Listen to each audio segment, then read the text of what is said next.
Bonsoir à tous, soyez abondamment bénis, frères et sœurs. Prenez place, invitez vos amis.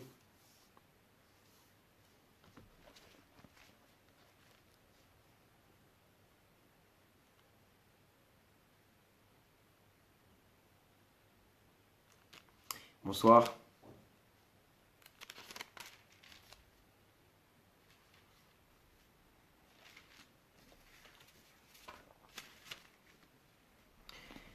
Désolé pour le retard, désolé pour l'heure. Je suis rentré un peu tard de l'évangélisation ce soir. Et c'est pour cela que j'ai pris du retard par rapport au direct de ce soir.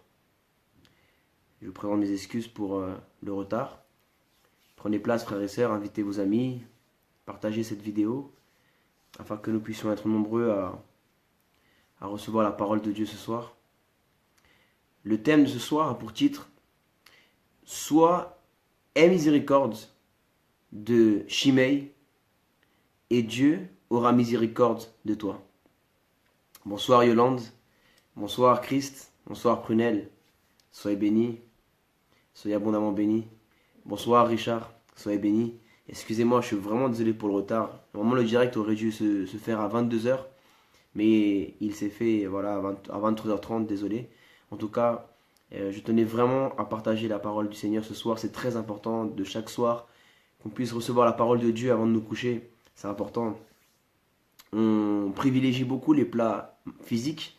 Je pense que il y a beaucoup d'entre nous qui ne ratons pas un plat dans la journée, que ce soit le petit déjeuner, le repas du midi et le repas du soir. C'est sacré pour certains d'entre nous. Et bien, je pense que la parole du Seigneur également, c'est sacré. C'est très important que nous puissions nous coucher en ayant écouté ou lu la Bible, écouter la parole de Dieu et en ayant médité la parole du Seigneur. Je crois véritablement que Dieu a une parole pour nous ce soir, une parole d'encouragement. Je ne sais pas comment tu as passé ta journée, si tu étais découragé, si tout s'est bien passé pour toi. Dans tous les cas, sache que ce soir, Dieu veut te dire quelque chose. Dieu veut me dire quelque chose, il va nous parler et tu vas te coucher avec des meilleures pensées que tu allais te coucher sans avoir regardé cette vidéo, qui je suis persuadé que l'Éternel va nous parler au nom puissant de Jésus-Christ. Donc je vais remettre ce moment entre les mains du Seigneur avant de commencer. Père éternel, mon Dieu Tout-Puissant, je te remercie pour ce moment merveilleux. Merci pour cette belle journée que nous avons passée en ta présence, Seigneur. Merci pour ton amour, pour ta faveur, pour ta grâce, pour la santé que tu nous donnes, Seigneur. Merci pour notre famille. Merci parce que tout ce que nous avons aujourd'hui, si nous pouvons travailler, si nous pouvons respirer, si nous pouvons partager avec nos proches, c'est bien parce que tu nous renouvelles chaque matin notre souffle de vie, Seigneur. Merci de nous avoir sauvés, de nous avoir pardonné nos péchés à travers ton Fils Jésus-Christ, Seigneur. Merci, Papa, pour tellement de miséricorde que tu as envers nous. Et tu nous demandes d'avoir également cette miséricorde envers notre prochain, envers les autres. Saint-Esprit de Dieu, viens prendre toute la place. Je ne te demande pas de venir nous visiter, ni de venir nous toucher, mais de venir demeurer au milieu de nous, Seigneur. Ne pars pas, Seigneur. Que ta présence ne nous quitte pas, je t'en supplie, mon Dieu. Sans toi, nous ne sommes rien. Notre vie n'a aucun sens sans toi, mon Créateur, mon Dieu. Touche le cœur de toutes mes sœurs et de tous mes frères. Saint-Esprit de Dieu, viens visiter puissamment, Seigneur, et plus de visiter, Seigneur, que tu restes demeuré, Seigneur, dans nos pensées, dans nos cœurs, dans nos foyers. Je t'en supplie, mon Dieu Tout-Puissant. Viens briser les chaînes du péché qui nous tiennent esclaves, Seigneur, au plaisir de ce monde, et viens nous sanctifier, Saint-Esprit, s'il te plaît. Parle à travers moi, je renonce à toute parole humaine, et que je te prie, Seigneur, que ce soit toi qui parles à travers moi, et que toute la gloire te soit donnée, Seigneur Jésus-Christ. Amen. Bon, bonsoir à tous ceux qui viennent d'arriver. Bonsoir Christelle, bonsoir Luna, bonsoir Sylvie, bonsoir Lydie, Denise, Taliano, bonsoir Gabriel, Prunelle, Stéphane, Luna, José Miguel, bonsoir. Bonsoir Taliano, Ange, bonsoir Marie, Denise, soyez abondamment bénis. Donc, je vous laisse inviter encore vos amis pour commencer ce message. Nous allons aller ensemble à la parole du Seigneur, au deuxième livre de Samuel, chapitre 16, verset 5. Deuxième livre de Samuel, chapitre 16, verset 5. Bonsoir Emma, bonsoir Svetlana, bonsoir petit poète mon frère, bonsoir Tirley, bonsoir à tous, bonsoir Randriana Tania, bonsoir Aurélie. Bon, alors nous allons commencer maintenant. Ceux qui arrivent au fur et à mesure, prenez place et asseyez-vous dans un endroit tranquille où vous pouvez vraiment vous concentrer et recevoir la parole du Seigneur. Je vais lire la parole de Dieu. Le roi David était arrivé à Bachurim, et voici qu'un homme du clan et de la famille de Saül, un dénommé Shimei, fils de Guéra, sortit de là. Il s'avança en prononçant des malédictions, et il jeta des pierres au roi David, ainsi qu'à tous ses serviteurs, alors même que tout le peuple et tous les hommes vaillants se tenaient à la droite et à la gauche du roi. Voici ce que disait Shimei en le maudissant.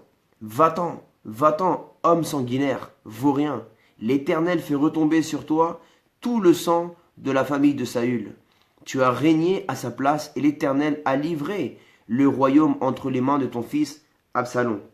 Te voilà donc malheureux comme tu le mérites, car tu es un homme sanguinaire. Abishai, fils de Tseroua, dit alors au roi, pourquoi ce chien mort maudit-il le roi mon seigneur? Laisse-moi donc aller lui couper la tête. Mais le roi dit, qu'ai-je à faire avec vous, les fils de Tseroua? S'il profère des malédictions, c'est que l'Éternel lui a dit, maudit David. Qui donc pourrait lui dire, pourquoi tu fais cela? Puis David dit à Abishai et à tous ses serviteurs, mon fils, celui qui est issu de moi en veut à ma vie. À plus forte raison, ce Benjaminite. Laissez-le et qu'il me maudisse, si l'Éternel lui a dit de le faire. Peut-être l'Éternel me verra-t-il ma détresse et me fera-t-il du bien au lieu des malédictions d'aujourd'hui. Amen. Dans ce passage, c'est en fait une partie de ce que j'avais partagé hier. Nous avons vu ensemble hier l'histoire d'Absalom, le fils de David qui a trahi son père, le roi David. Et hier, nous avons touché un thème, donc je vous invite à aller voir la vidéo de Ne pleure plus pour Absalom, qui est la vidéo qui est en dessous, et c'est le message d'hier soir. Si tu l'as raté, eh bien tu peux le revoir, la rediffusion qui est sur la page Facebook. Et je crois véritablement qu'elle va parler à ta vie si tu as vécu une difficulté amoureuse, une trahison d'une amitié ou d'une relation amoureuse, et tu es en train de pleurer, tu n'arrives pas à oublier cette personne. Dieu a enlevé cet homme ou cette femme de ta vie, eh bien ce message peut te faire du bien et peut te réconforter et t'encourager à continuer et à persévérer dans la vie. Donc, lorsque Absalom a persécuté son père, malheureusement le roi David a dû quitter son palais et dans les chemins, dans les terres où il a parcouru, il s'est rencontré avec un descendant du roi Saül. Il s'est rencontré avec Shimei. Shimei, ce n'est pas un homme qui est très connu dans la Bible, on en parle très peu et dans ce passage, nous voyons qu'il n'a eu aucun respect envers le roi. Par la suite, je vais nous expliquer que représente Shimei dans notre vie. Mais Shimei est un descendant de Saül. Saül qui déjà a fait la guerre une fois à David, a voulu le tuer. Et là, un de ses descendants également continue à le persécuter même après la mort de son grand-père ou de son parenté. Et Shimei continue également de persécuter David, de l'insulter, de le maudire, et il n'a aucune crainte ni révérence de Dieu, ni aucune crainte, ni respect, ni révérence de David en tant que roi. Il ne respecte pas, il n'a aucun respect du roi de l'Éternel, il le maudit, et les militaires, enfin les soldats de David étaient prêts à lui couper la tête, tellement il était en train de manquer de respect au roi. Et David dit de ne pas le tuer, de ne pas le tuer, de le laisser. Qui sait? Et si Dieu aura miséricorde de lui, parce que David était quelqu'un qui, malgré les erreurs qu'il a commises dans sa vie, il reconnaissait ses erreurs. Et toi et moi, nous devons être comme ça, ma soeur, mon frère. Nous devons être des hommes et des femmes qui, malgré que nous sommes pécheurs, que nous suivons le Seigneur Jésus-Christ, et nous avons commis des erreurs et nous continuerons à en commettre. Donc même si nous devons essayer de ne pas trop en commettre et toujours d'avoir une grande révérence devant Dieu, mais ça va arriver que dans ton cheminement spirituel dans la vie, avec Dieu, ça va t'arriver que tu commettes des erreurs, que tu commettes des péchés. Mais le plus important, c'est de toujours avoir un cœur humble devant Dieu, de toujours avoir un cœur en reconnaissant tes péchés en reconnaissant que sans Dieu tu n'es rien, en te repentant ton jour de tes péchés. Tel était le cœur de David. Voilà pourquoi Dieu dit dans sa parole que David avait le cœur selon Dieu. Ce n'est pas que David avait un cœur parfait, mais c'est que David avait un cœur humble devant Dieu, humilié devant Dieu, repentant, toujours un cœur guidé vers la repentance. Et c'est ça que Dieu aime. Dieu cherche des pécheurs, des hommes et des femmes qui ont péché et qui veulent reconnaître leurs péchés devant lui, se laisser pardonner. En fait, Dieu cherche à pardonner l'humanité. Et Dieu cherche à te pardonner aujourd'hui et à me pardonner. Il n'attend que ça. C'est tout ce qu'il importe aujourd'hui, Dieu. Il veut te pardonner. Il veut me pardonner. Il n'attend que ça, que tu viennes à ses pieds pour lui dire, Seigneur, pardonne-moi. Je reconnais mon péché. Je reconnais ce que j'ai fait devant toi, Seigneur. Comment j'ai pu te trahir? Et David était dans ce cas. Il avait commis beaucoup de péchés devant Dieu. David était un homme qui adorait, pouvait un jour écrire des louanges à Dieu, des psaumes à Dieu, et le lendemain était capable de tuer, de couper des têtes et de faire tout et n'importe quoi. Mais malgré tout, David était quelqu'un qui, chaque jour, se rapprochait de plus en plus de la justice de l'Éternel. Il n'aimait pas l'injustice et je crois qu'une des seules fois où David a usé d'injustice, c'est lorsqu'il a tué le mari de celle qui est devenue sa femme par la suite, de la mère de Salomon. Eh bien, c'est à ce moment-là qu'il a commis un acte d'injustice. Et cet acte d'injustice, ce grand péché, a ouvert une porte spirituelle dans la famille de David pour que la mort rentre dans sa famille. Eh bien, si il a vécu par l'épée, il mourra par l'épée. Enfin, il n'est pas mort lui par l'épée, mais parce que Dieu est miséricorde de lui, mais ses enfants se sont tués entre eux. Et nous voyons d'ailleurs que le premier fils qu'il a eu avec cette femme, la femme d'Uri, David a tué Uri, le mari de la femme de la maman d'Absalom, pardonnez-moi, de la maman de Salomon. Mais le bébé qu'il a eu, avec l'infidélité, l'adultère envers Uri, cet enfant-là est mort. La conséquence de son péché, Dieu l'a pardonné, Dieu lui a épargné sa vie, mais la conséquence du péché, David a dû la subir. Malgré ça, David n'est pas été déçu de Dieu. David a accepté que Dieu le châtie, le juge. Et il a dit, Seigneur, ton jugement est juste. J'ai péché contre toi, je mérite, Seigneur, que tu me réprimandes. Et il a accepté la mort de son fils. Et c'est très difficile d'accepter la mort d'un fils. C'est très difficile d'accepter la mort d'un être cher. Et David n'a pas dû accepter simplement une seule mort, mais il a dû accepter également la mort d'Absalom, la mort de son premier fils, la mort également du demi-frère d'Absalom qui a été tué par son propre frère. Et il a perdu plusieurs personnes dans sa famille. Et suite à cela, en fait, David a toujours eu un cœur révérend devant Dieu. Parce que Dieu va faire des choses dans ta vie, ma soeur, mon frère, afin que tu puisses avoir plus de respect envers lui, afin que tu puisses avoir plus de révérence. Le problème des chrétiens, c'est que comme nous sommes sous la grâce et nous ne sommes pas sous la loi, eh bien parfois nous abusons de la grâce de Dieu.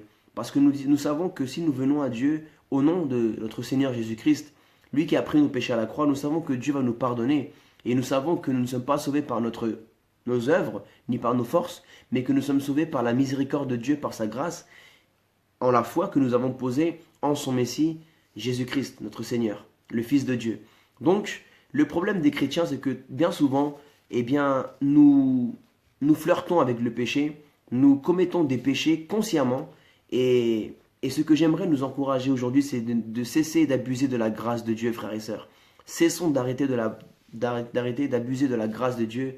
Si aujourd'hui tu es en train de commettre un péché, et tu sais que tu es en train de le commettre, mais tu dis que Dieu est un Dieu qui pardonne, et il connaît ton cœur, et patati patata, sache que le diable aussi est un grand manipulateur. Et il peut te manipuler avec la parole de Dieu. Et bien souvent, tu ne vas pas te rendre compte que l'Esprit de Dieu va te quitter. Et comme peut-être Samson était habitué à abuser de la grâce de Dieu. Et il disait, je vais m'en sortir de cette situation comme d'habitude, je me suis toujours en sorti de cette situation. Samson était toujours habitué à jouer avec le péché, flirter avec le péché, et il s'est moqué de Dieu. Mais je viens te dire aujourd'hui, ma soeur, mon frère, que personne ne se moque de Dieu. Si un jour toi et moi nous nous sommes moqués de Dieu, sache que personne ne se moque de Dieu. Toi et moi, nous allons subir la conséquence de ce péché. Même si Dieu nous pardonne, et nous n'allons pas aller en enfer. Mais Dieu pardonne, mais le péché a une conséquence dans notre vie. Car la Bible dit que le Père qui aime ses enfants réprimande ses enfants. Et plus Dieu va t'aimer, plus Dieu va te corriger. parce qu'il veut que tu sois droit. Il veut que tu sois quelqu'un d'intègre et d'irréprochable devant lui et devant les hommes, parce qu'il veut te confier beaucoup de choses. Mais pour que Dieu puisse te confier beaucoup de choses, tu dois être un bon témoignage, ma sœur. Tu dois être un bon témoignage, mon frère. Si tu veux que Dieu te confie un ministère, si tu veux que Dieu te confie une responsabilité spirituelle, eh bien, tu dois aujourd'hui montrer à Dieu que tu as de la révérence envers lui et qu'il peut te faire confiance. Et je pense que Samson a tellement abusé de la grâce de Dieu, de la miséricorde de Dieu, de l'amour de Dieu, qu'au bout d'un moment, il a perdu la valeur de l'amour de Dieu. Il a perdu la valeur du pardon de Dieu. Et toi et moi aussi, à un moment de notre vie, je crois que nous avons perdu la valeur. Cette valeur tellement précieuse que Dieu nous pardonne, sans que nous ayons à faire des rituels bizarres, sans que nous ayons à nous faire à nous châtier nous-mêmes ou à faire des choses. Non, nous n'avons plus à faire des sacrifices d'animaux, nous n'avons pas à faire des sacrifices humains, parce que le sacrifice a déjà été fait à la croix il y a 2000 ans. Jésus, notre Seigneur, le Messie, a pris nos péchés, il a pris une seule fois, il est mort une seule fois, il a ressuscité une seule fois, il a vaincu la mort une seule fois, pour une bonne fois pour toutes, pour que tous viennent à la vie éternelle. De la même façon que Adam a péché une seule fois, et tous, l'humanité a été condamnée à cause d'un seul péché, de cette même façon, un seul sacrifice a valu la peine pour que tous puissent accéder à la vie éternelle et nous réconcilier avec Dieu. Donc, Samson, à force de tellement tomber en fornication dans le péché, eh bien, les Philistins ont réussi à lui couper les cheveux et lui ont enlevé sa sanctification. Je tiens à te dire aujourd'hui, ma soeur, mon frère, que le diable veut t'enlever ta sainteté. Le diable veut que tu tombes dans le péché, que tu tombes dans la masturbation, dans la pornographie, dans l'adultère. Il veut que tu commences même à mentir. Parce que la sanctification, c'est pas que la sexualité. Le péché, c'est également, le manque de sanctification, c'est également les paroles si tu es quelqu'un qui insulte, qui ment, si tu es quelqu'un qui touche à la sorcellerie, si tu es quelqu'un qui consomme la drogue, qui consomme l'alcool, si tu es quelqu'un qui prend plaisir à danser la musique du monde, sache que ça aussi c'est un manque de sanctification et tu es en train de souiller ton âme, tu es en train de te souiller et tu es en train d'attrister le Saint-Esprit de Dieu. Dieu ne mérite pas que toi et moi nous lui fassions cela. Si nous avons fait cela, repentons-nous de notre péché, de peur et de crainte que l'Esprit de Dieu nous quitte sans que nous nous en rendions compte. De la même façon que Dieu n'était plus avec le roi Saül, le premier roi d'Israël, lui croyait que Dieu était avec lui, mais Dieu n'était plus avec lui. Samson croyait que Dieu était avec lui,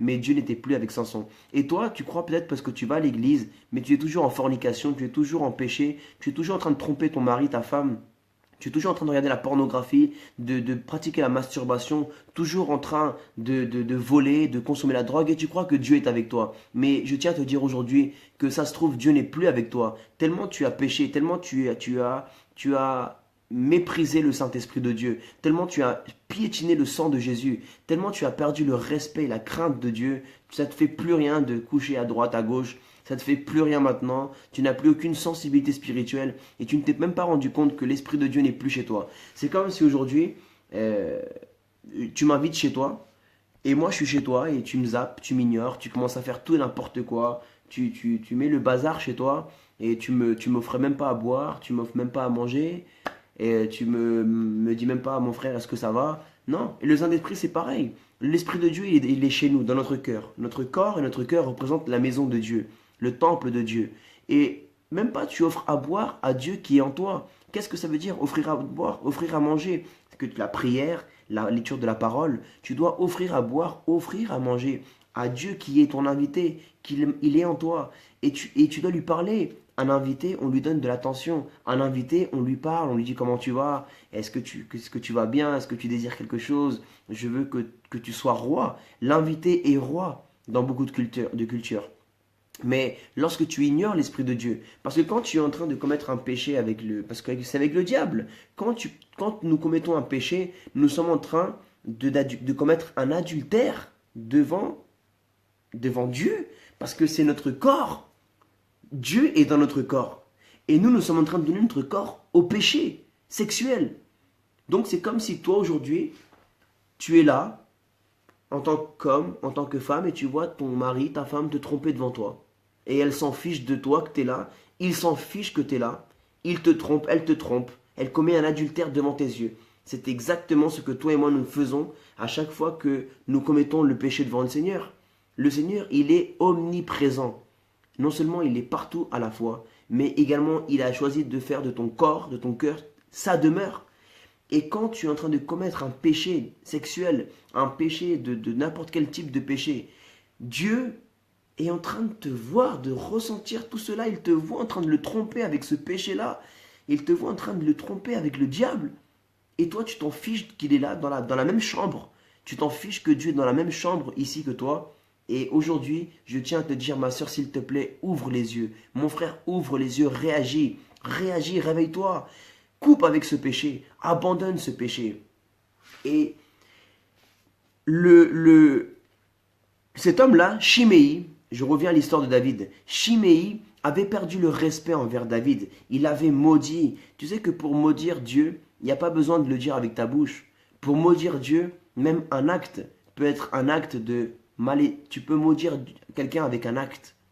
Et Dieu, pour le maudire, tu n'as pas besoin de dire Dieu, je te maudis. Tu n'as pas besoin de dire ça. Même en commettant des péchés, en tournant le dos à Dieu, tu es en train de lui manquer de respect, tu es en train de le maudire. Et Chiméi, quand il a vu le roi David, il a commencé à le maudire, il a commencé à le mépriser, à l'insulter, même devant ses propres soldats. Mais David, qui représente David? David, c'est toi. David, c'est moi. C'est quelqu'un qui représente qu'il a commis le péché. David a reconnu qu'il avait déversé beaucoup de sang. Et il a dit, mes soldats, laissez-le tranquille parce que ça se trouve, c'est Dieu qui est en train de me parler. Et qui suis-je pour faire taire cet homme si c'est Dieu qui lui a vraiment dit de parler? Et tu sais, malheureusement, il y a des hommes dans la vie, il y a des femmes dans la vie, que quand tu passeras par des moments où tu vas subir la conséquence de ton péché, ils vont se réjouir. Ils vont se réjouir de ton malheur. En tout cas, c'est un malheur qui est temporel. Qui est temporaire, ça va passer durant un temps. Mais ce que je veux te dire, c'est que il faut avoir l'attitude de David.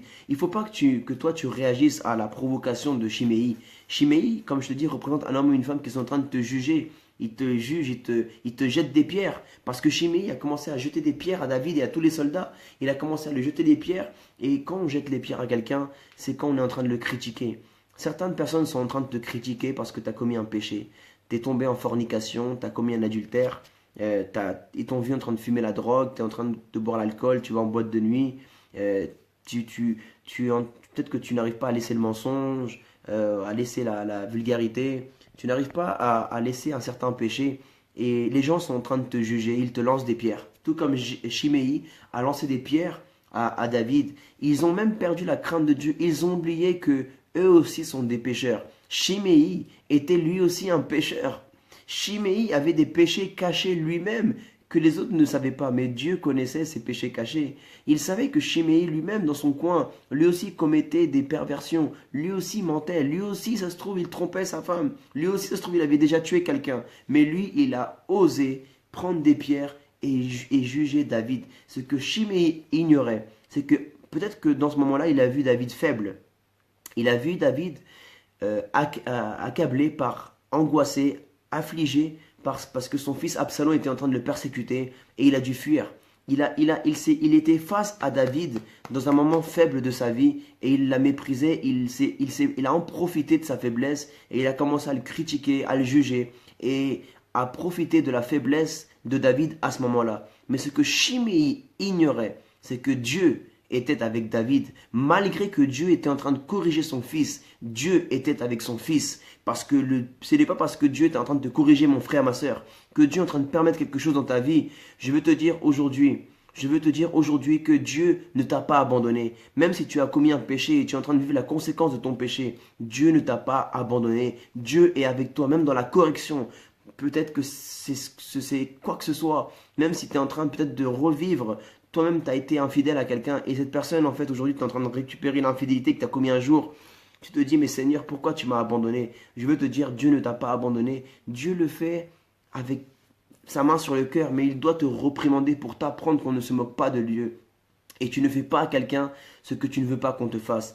Peut-être qu'une fois, tu as volé quelqu'un et aujourd'hui, toi, on est en train de te voler. Et toi, tu te dis, mais Seigneur, tu peux même pas dire, je ne le mérite pas parce que toi-même, tu sais que tu le mérites.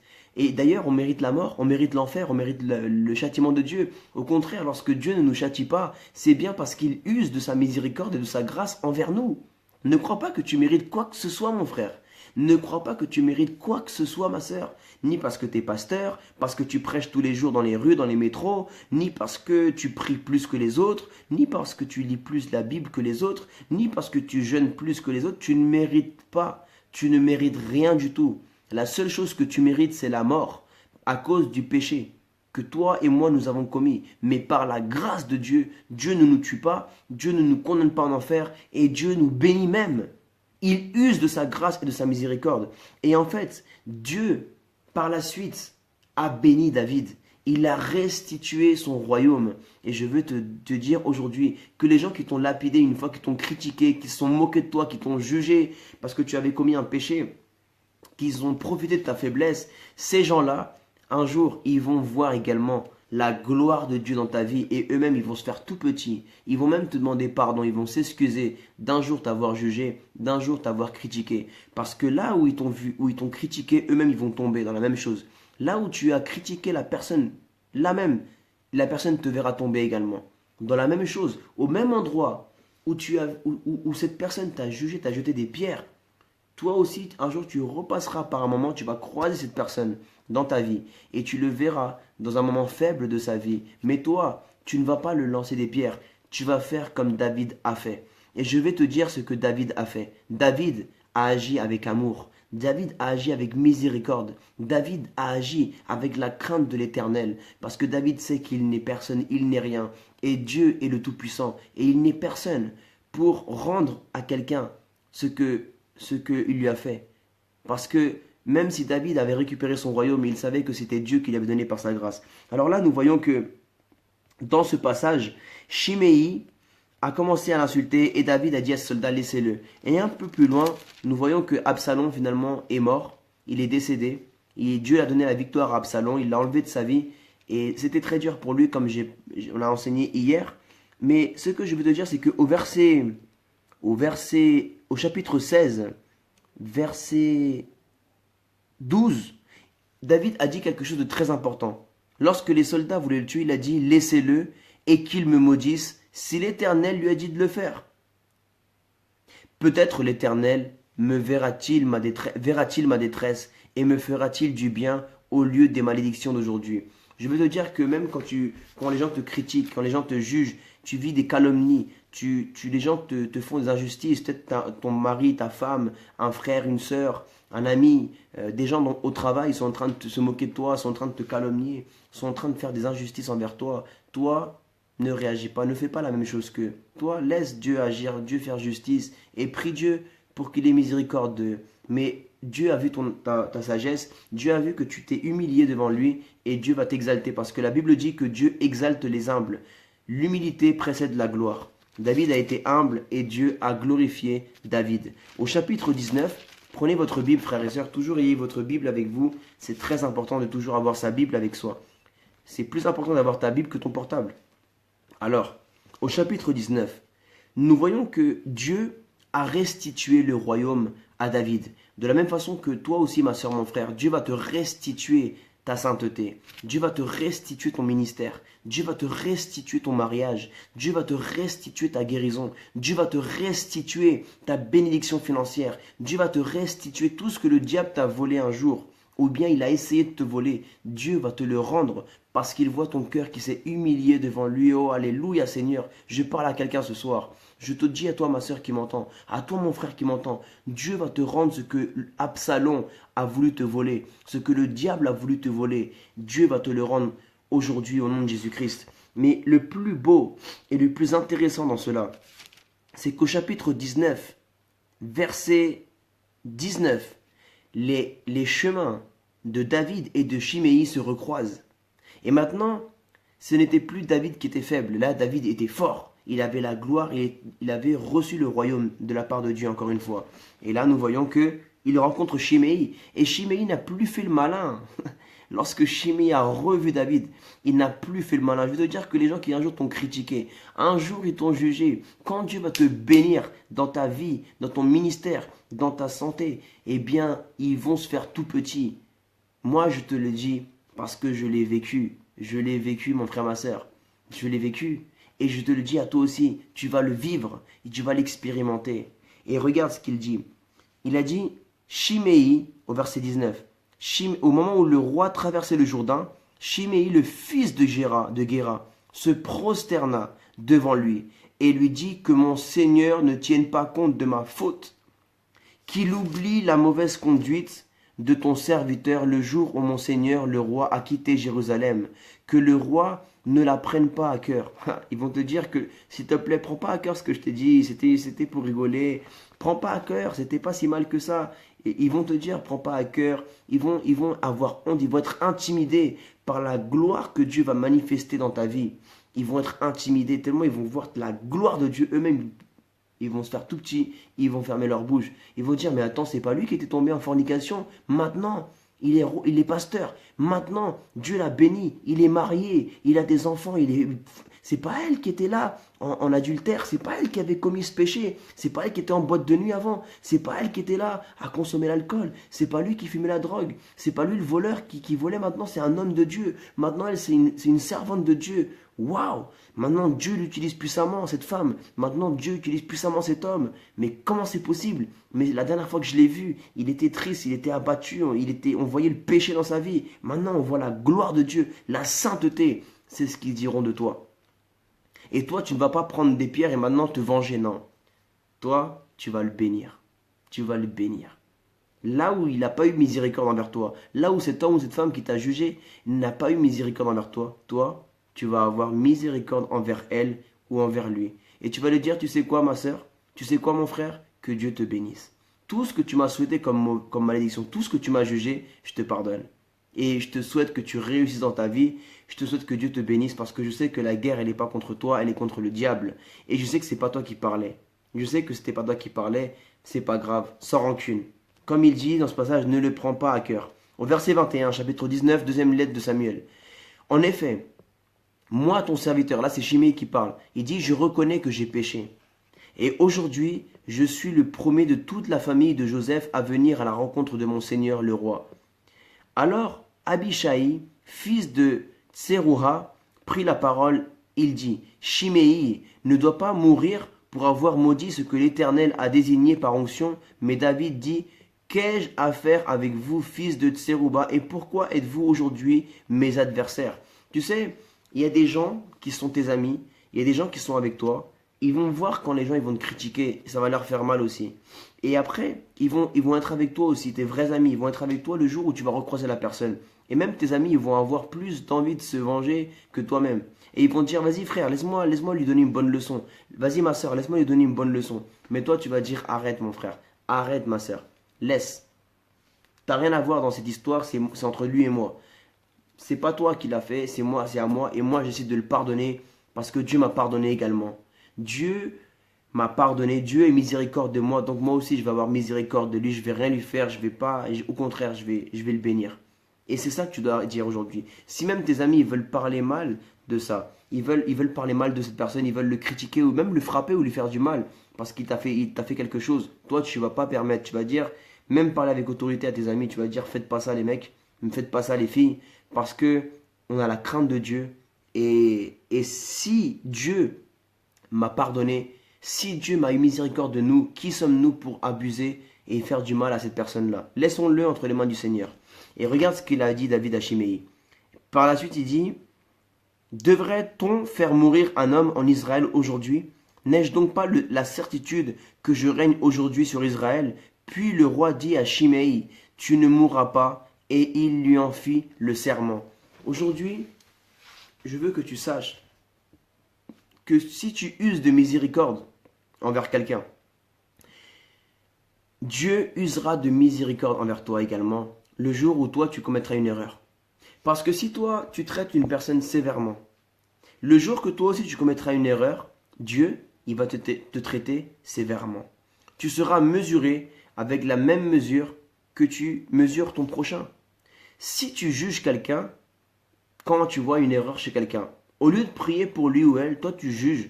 Le jour où toi, tu vas commettre une erreur, tu vas tomber en péché, eh bien les gens aussi vont te juger. Mais si toi, tu es quelqu'un tu vois une erreur et tu vas voir la personne, tu vas te dire, mon frère, ma soeur, j'ai vu que tu as péché, mais tu sais quoi, tu peux compter sur moi, au moins tu as un ami, je vais dire à personne, c'est quoi, je vais prier pour toi mon frère, je vais prier pour toi ma soeur, mais vraiment repens-toi, mais t'inquiète pas que je suis pas là pour juger, je suis là pour t'aider, que Dieu vraiment te fortifie et je te tiens en prière ma soeur. Franchement, si tu as besoin de quoi que ce soit, viens me voir, on va à l'église, on lit la parole, je peux t'aider si tu veux, mais ne condamne pas la personne. Parce que le jour que toi aussi tu passeras par une galère ou un moment difficile, Dieu va envoyer des personnes pour t'aider toi aussi et non pas pour te juger. Et parfois, Dieu va permettre des choses dans ta vie pour te mettre à l'épreuve. Passe bien la preuve. Afin que lorsque toi également tu passeras par un moment critique, eh bien quelqu'un puisse également faire preuve de miséricorde envers toi. Ça, c'était le message d'aujourd'hui. Je ne veux pas trop m'attarder parce que je sais qu'il est tard, frères et sœurs. Dans tous les cas, je sais que nous tous avons besoin de cette parole. Nous tous sommes déjà tous tombés en péché. Nous avons tous commis des erreurs. Certains à un certain niveau, d'autres à d'autres niveaux. Et peut-être que un jour tu t'es senti jugé, tu t'es senti condamné, abandonné par tes amis, par ceux que tu faisais confiance. Peut-être que tu es même déçu de l'église. Des gens dans l'église t'ont condamné, t'ont jugé, mais je veux te dire que c'était pas Jésus qui a fait ça, ma sœur. C'était pas Jésus qui a fait ça, mon frère. Ne te déçois pas de l'église. Ne te déçois pas des chrétiens, des pasteurs, des frères et sœurs, même de ta famille. Parce que il faut que tu comprennes que l'être humain est pécheur et que ta confiance, tu ne dois pas la mettre dans un homme ou une femme, ni dans un pasteur, ni dans une église, tu dois la mettre en Jésus-Christ.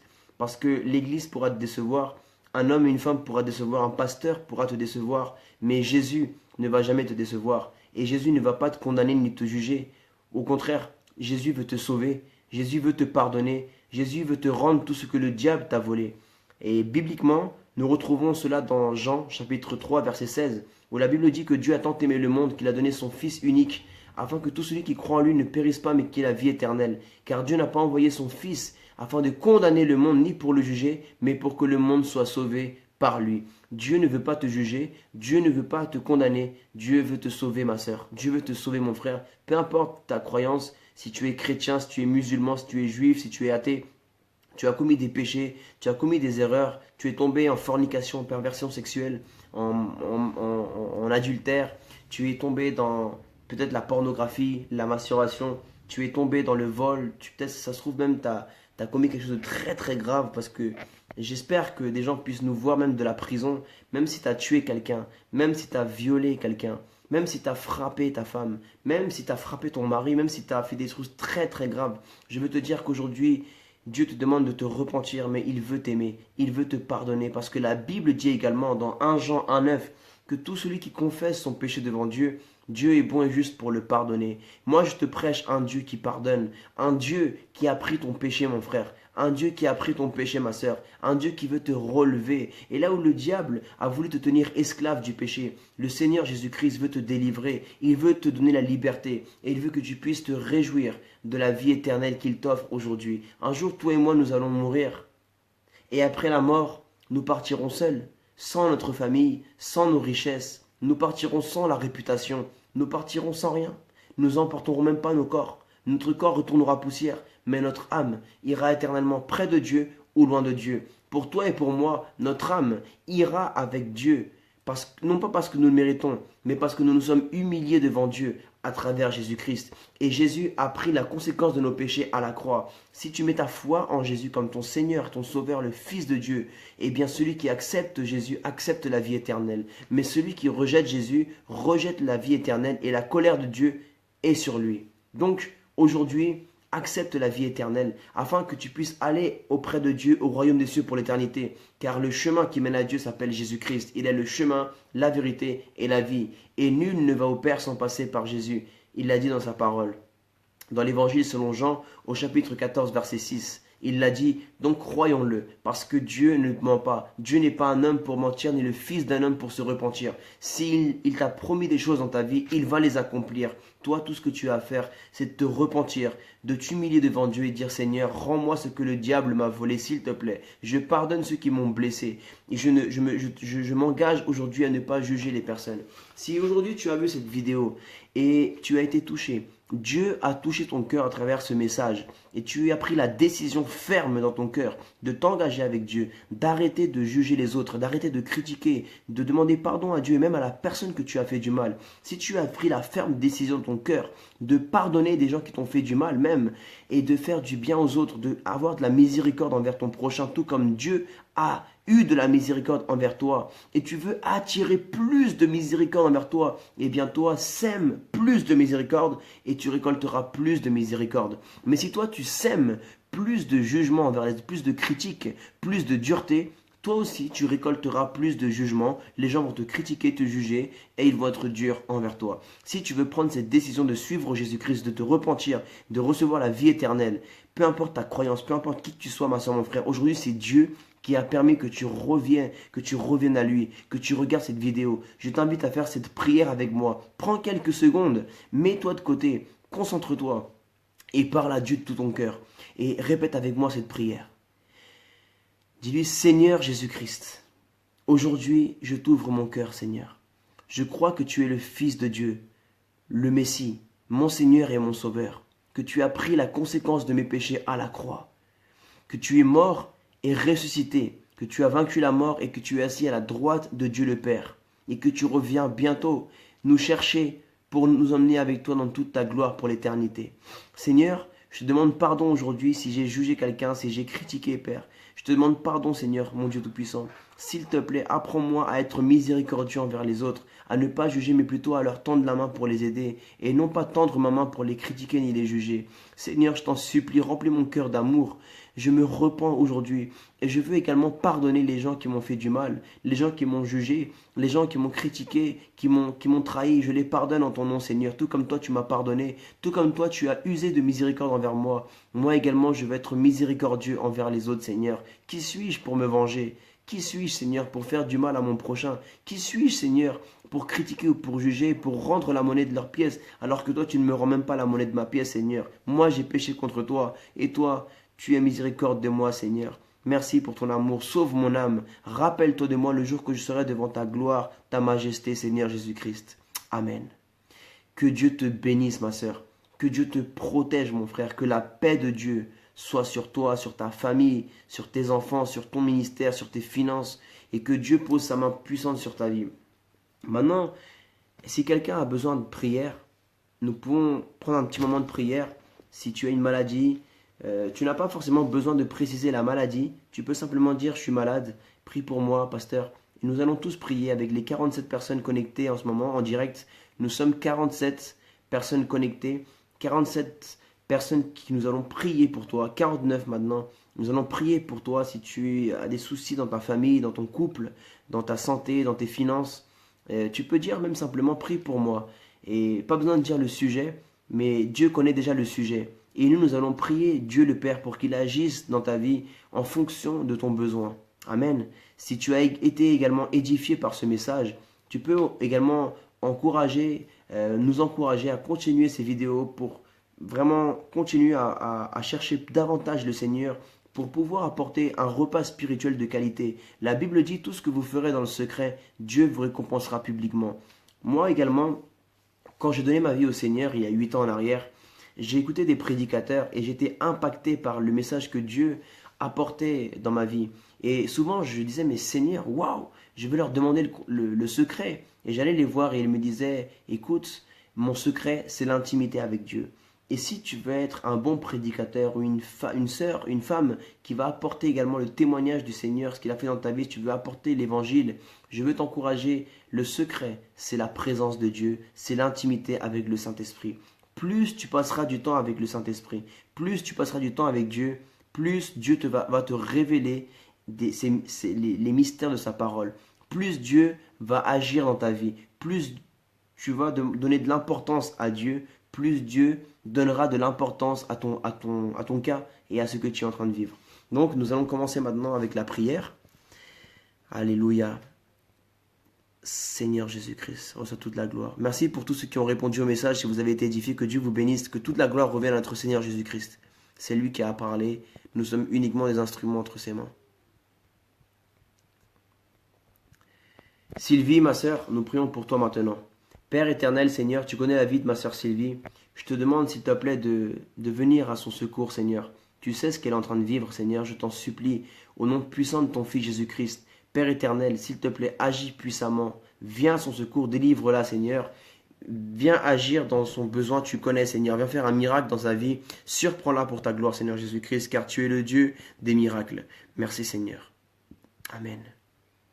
Élodie, je prie pour ton oncle maintenant. Nous prions tous pour ton oncle. Père éternel, Seigneur, nous te prions pour l'oncle d'Élodie. Viens, Seigneur, s'il te plaît, le sauver, le guérir physiquement, spirituellement. Viens le sauver, le réconcilier avec toi, Seigneur. Aide-le au nom puissant de Jésus-Christ. Je t'ai prié, Papa. Amen. Denise, Père éternel, mon Dieu Tout-Puissant, je te prie pour la vie de Denise. Tu la connais, Seigneur. S'il te plaît, Seigneur, viens à son secours, viens faire un miracle dans sa vie, restaure-la. Je te prie que tu puisses, Seigneur, agir puissamment dans sa famille, dans sa santé, dans ses finances, dans son ministère, Seigneur. S'il te plaît, viens à son secours, Seigneur, ô éternel, mon Dieu Tout-Puissant, au nom de Jésus. Je te prie également, Papa, pour la vie du pasteur de Lydie. Tu le connais, Seigneur, tu sais qu'il t'aime, tu sais qu'il a besoin de toi plus que jamais, Seigneur. Viens à son secours, Papa. Seigneur, ce n'est pas parce que nous sommes pasteurs que nous sommes parfaits, Seigneur, mais nous tendons à la perfection. Nous voulons marcher chaque jour vers cette perfection que seul toi tu es parfait, mon Dieu.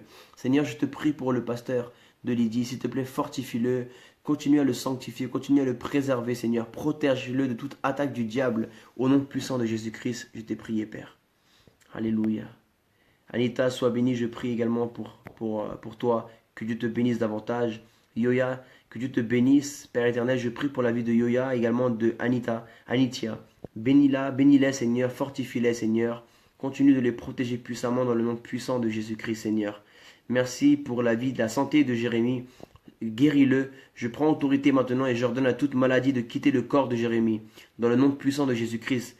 Je prends la parole de Dieu qui dit que vous imposerez vos mains sur les malades et ils guériront. Spirituellement, j'impose ma main au nom de Jésus par la foi. Parce que ta parole dit tout ce que vous direz dans votre cœur et vous direz de votre bouche et vous le croirez dans votre cœur sera fait. Maintenant, je déclare qu'au nom de Jésus-Christ, je pose ma main spirituellement dans la partie du corps où il y a la maladie de mon frère Jérémie et je déclare la guérison. J'ordonne à toute maladie de quitter ce corps dans le nom de Jésus-Christ. Dans le nom de Jésus-Christ. Alléluia. Père, viens Seigneur au secours de Badu. S'il te plaît, protège Badu Seigneur. Je te demande de le bénir puissamment, de la bénir puissamment au nom de Jésus Seigneur. Bénis-la Père éternel. Tu entends nos prières Papa. Ta parole dit tout ce que vous demanderez au Père en mon nom, je vous le donnerai. Viens Seigneur s'il te plaît au secours de Maria. Je bénis ton corps, ton âme, ton esprit Seigneur. Merci. Je pose ma main spirituellement sur sa vie et je déclare maintenant que tu es guéri Maria. Reçois ta guérison, crois-le, parce que si tu crois, tu verras la gloire de Dieu. J'ordonne à toute maladie de quitter ton corps dans le nom puissant de Jésus-Christ. Au nom puissant de Jésus-Christ, alléluia. Oh Santo, Santo Jesucristo. Oh, gloire à Dieu. Sois vraiment béni, Mexander. Que Dieu te protège, mon frère. Bien sûr, tu peux écouter les prédications. Tous les soirs, on partage la parole de Dieu avec tous les frères et sœurs à 22 heures. Si tu vois que j'ai un peu de retard, prie pour que j'arrive à l'heure. Comme les Africains, nous aussi, les Latinos, on est assez en retard. Donc, il faut avoir miséricorde, n'est-ce pas? Comme le thème de cette prédication. Voilà, si tu vois qu'on arrive à 22h et quelques, 22h, 23h, tu pries, comme ça on va être plus ponctuel. Mais en tout cas, tu es le bienvenu dans ce temps de partage tous les soirs, Mexander. Que Dieu te bénisse et que la parole de Dieu puisse pénétrer ton cœur chaque jour davantage et que tu deviennes un grand serviteur de Dieu. Au nom de Jésus. Zazie, je prie pour toi aujourd'hui. Gloire à Dieu. Gloire à Dieu. Merci Zazie pour ton encouragement. Continue à prier pour moi également pour que Dieu me fortifie, qu'il continue à protéger ma vie, ma famille, ma santé, mes finances également, le ministère que nous sommes en train de faire ici à Madrid et à Paris, dans partout que nous faisons, que Dieu continue à causer des repentances sincères et qu'il puisse restaurer beaucoup de familles et guérir beaucoup de vies. Je prie pour ta guérison maintenant Zazie, au nom puissant de Jésus-Christ. J'ordonne à toute maladie de quitter ton corps maintenant, dans le nom puissant de Jésus-Christ. J'ordonne à toute maladie de te quitter. Père éternel, mon Dieu, viens guérir ta fille. Parce que tu es un Dieu de miracles. Tu es le même hier, aujourd'hui et demain. Moi, je ne crois pas que tu as changé, Seigneur. Tu es toujours le même. Si tu as guéri, si tu as ressuscité dans le passé des personnes, tu as guéri des malades, tu vas continuer à le faire aujourd'hui, Papa, parce que tu es fidèle à toi, Seigneur. au nom de Jésus. Amen. Alléluia. Ok, Yolande, je prie pour ton pasteur dans le nom de Jésus. Que Dieu bénisse ton pasteur. Que Dieu bénisse ton pasteur. Au nom de Jésus, protège-le, Père éternel. Tu connais sa vie. Continue de le préserver entre tes mains puissantes, Seigneur. Merci, Cathy. Que Dieu te bénisse, toi également. Que la paix de Dieu soit sur toi. Alléluia. Seigneur. Amen, Jérémie. Bonsoir. Randrianan Taniana. Taïaïna. J'imagine que tu es malgache, toi.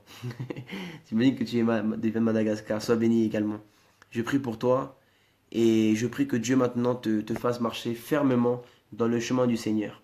Que le Seigneur te perfectionne ta façon de marcher en sanctification et dans le Seigneur au nom de Jésus. Amen. Dieu te bénisse, mon frère Andrea. Sylvie, sois bénie. Mélodie, Julia, ton mari, je prie pour ton mari maintenant, Julia. Au nom de Jésus-Christ, que Dieu te rende ce que le diable a voulu te voler. Au nom de Jésus-Christ, rends-lui son mari, Seigneur. Je prie pour que tu touches le cœur du mari de Julia, là où il soit, Seigneur. Tu es omniprésent, omniscient. S'il te plaît, tu connais ses pensées. Viens agir puissamment, viens le restaurer, viens le ramener à toi. Au nom puissant de Jésus-Christ, je t'ai prié, papa. Amen. Bon, je prie pour vous tous maintenant. Ifania, Déborah, Jérémie, Clara, Anicia, Déborah, Clara, Alléluia. Badou, Jérémie, Maria, Clara, Daisy, Clara, Maria, Anieta, Mexander, Émérance, Jérémie, Sylvie. Père, je te prie pour Daisy également, pour Badus, pour Brian, sois béni mon frère Brian, pour Elodie, pour Casper, pour Lily, pour Cathy, pour Régis. Père, tu connais la situation de mes frères et sœurs, tu connais leurs désirs de leur cœur. Tu sais ce qu'ils sont en train de traverser en ce moment, Père. Tu connais leur maladie, tu connais leur découragement, tu vois leur foyer, leurs difficultés amoureuses. Tu sais ce qu'ils sont en train de vivre dans leurs finances. Tu sais ce qu'ils sont en train de vivre dans leur vie spirituelle, dans leur ministère. Père, je t'en supplie, mon Dieu, toi qui connais tous les cœurs, toi qui connais toutes les vies, il n'y a aucune situation qui t'échappe. Il n'y a rien qui se passe dans ce monde sans que tu ne le permettes. Et si tu le permets, Seigneur, et si ce n'est pas pour sa mort, Seigneur, c'est pour ta gloire, Jésus-Christ. Seigneur Jésus-Christ, je sais que tu vas te glorifier dans la vie de tous mes frères et sœurs qui sont en train d'être là, en train d'écouter ta prière, papa. La prière que nous te faisons, papa. S'il te plaît, viens à leur secours, Père. Sauve leur âme, sanctifie-les, qu'ils puissent s'engager avec toi, Seigneur, mon Dieu Tout-Puissant, papa. C'est le seul désir de mon cœur. Au nom puissant de Jésus-Christ, j'ai ainsi prié, Père. Amen et Amen. Passez une très bonne soirée. Shalom. Que le Seigneur soit avec vous. Reposez-vous bien, frères et sœurs. Prenez des forces. Remerciez le Seigneur rapidement. Prenez un temps avec lui et pardonnez. Et repentons-nous de nos péchés. Pardonnons également. Ayons miséricorde des autres. Et demain, je vous attends à 22 heures. Je ferai tout le possible pour être à 22 heures. Pardonnez-moi si j'arrive un peu tard. Et priez pour que je puisse arriver ponctuel pour l'évangélisation. Je vous invite également, si vous êtes à Paris, en région parisienne, vous avez à cœur d'évangéliser, vous voulez gagner des âmes, vous voulez vraiment dire à tout le monde ce que Jésus a fait dans votre vie, mais vous n'avez pas avec qui le faire, eh bien nous avons un ministère qui s'appelle H24 pour Jésus. C'est un ministère d'évangélisation qui a pour but de prêcher l'évangile dans les métros de Paris et dans les RER 2 fois par jour, le matin de 10 h à midi et le soir de 20 h à 22 h. Les rendez-vous se font à Châtelet-Léal sur la partie arrière du quai RER A, direction Boissy-Saint-Léger. Il y a toutes les informations nécessaires sur la page Facebook H24 pour Jésus. Allez liker la page, partagez un maximum. Le but de ce groupe d'évangélisation, c'est de réunir des chrétiens de différentes églises qui ont un cœur d'évangéliser. Nous ne venons pas ici pour parler de la doctrine, nous venons ici pour parler de Jésus, pour l'adorer, pour prêcher l'évangile. Donc, tu es le bienvenu. Toute information est à voir avec la responsable de l'évangile de H24 pour Jésus Paris, parce que moi je suis à Madrid et je suis chargé également de l'évangélisation ici, en train de travailler dans la plantation d'une église à Madrid avec des pasteurs ici, colombiens, et je suis en train d'effectuer le même travail H24 pour Jésus là-bas à Paris, Paris-Madrid, sont en train de prêcher au même moment, 2 fois par jour. Il y a approximativement une statistique de 4000 âmes, 4000 personnes qui sont évangélisées par jour. 2000 le matin, parce que 1000 1000 personnes en 2 heures. Par la grâce de Dieu, nous arrivons à évangéliser 1000 personnes en 1 heure. En 2 heures, excusez-moi. Donc, nous faisons 2 heures le matin, 2 heures le soir par ville. Donc, en une ville, nous évangélisons 4 heures par jour. Et en 4 heures, il y a 2000 personnes qui entendent l'évangile. Et comme nous sommes à Paris et à Madrid, il y a 4000 personnes qui entendent l'évangile du lundi au vendredi. Sans compter l'impact que le ministère H24 pour Jésus a également à travers les réseaux sociaux qui comptent YouTube, Facebook, Instagram. Et également, il y a pas mal de personnes qui suivent les enseignements, les vidéos, l'encouragement que le Seigneur Jésus-Christ soit glorifié. Frères et sœurs, vous êtes les bienvenus. Allez voir la page de la pasteur Tina Rally. Tina Rally. Et vous posez des questions, partagez un message privé. Sinon, allez voir sur la page H24 pour Jésus, envoyez un message privé et que nous puissions vous répondre dans les plus brefs délais. Pardonnez-nous si nous ne répondons pas très rapidement. Il y a des centaines de messages, des milliers de messages que nous sommes en train de nous efforcer afin de répondre dans les plus brefs délais. Que Dieu vous bénisse puissamment, frères et sœurs. Que toute la gloire soit à notre Seigneur Jésus-Christ. Je prie pour vous, vous priez pour moi, vous priez pour nous, afin que nous puissions continuer à nous sanctifier, à nous préparer, parce que Jésus revient bientôt. Et n'oublions pas que la mort peut frapper à n'importe quel moment également, soyons prêts. Que Dieu vous bénisse puissamment. Shalom. À demain.